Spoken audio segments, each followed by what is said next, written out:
How to install and set up UpdraftPlus in WordPress. This tutorial assumes that you are already logged into the WordPress admin panel with admin user. Now let's learn how to install and set up the UpdraftPlus plugin in WordPress. UpdraftPlus plugin helps to simplify the backup and restore process of your WordPress website. Point the mouse on Plugins and then click on the Add New menu. In the Search Plugins window, search for UpdraftPlus. We have searched the plugin here. Now, click on the Install Now button. That's it! You have successfully installed the UpdraftPlus plugin. Click on the Activate button in order to activate the plugin. The UpdraftPlus plugin is activated now. Click on the Settings option. In order to create a backup, click on the Backup Now button and follow the process. To restore an existing backup, click the Restore button and follow the process. You can even create a copy or migrate your website using the Clone Migrate button. Click on the Existing Backups tab. Use this tab to view the existing backups. Use the Upload Backup Files link to upload the existing backup files. You can even rescan the local folder or remote storage for the backup files. Click on the Settings tab.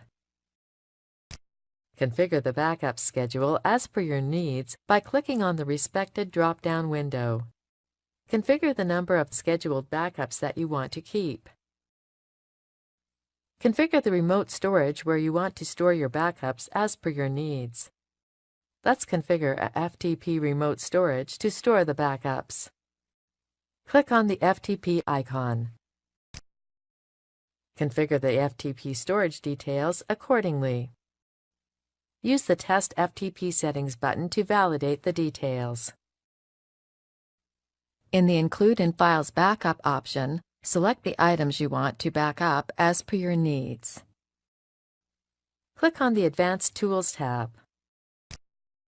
The Site Information option shows all the information of your WordPress website. Click on the Lock Settings option. Lock Settings is available with the paid version of the UpdraftPlus plugin. Click on the Updraft Central option. Search Replace Database option is available with the paid version of the plugin. Click on the Site Size option. This option shows the size of plugins and other mentioned items on the page. Click on the Count link to view the size of each item. Click on the Export/Import Settings option. In order to export the settings of the plugin, click on the Export Settings button. Use the Import Settings button to use the existing UpdraftPlus plugin settings from the other website. Click on the Wipe Settings option. As the option says, it will delete all the plugin settings. That's it! You have successfully configured the UpdraftPlus plugin. This is the end of the tutorial. You now know how to install and set up the UpdraftPlus plugin in WordPress.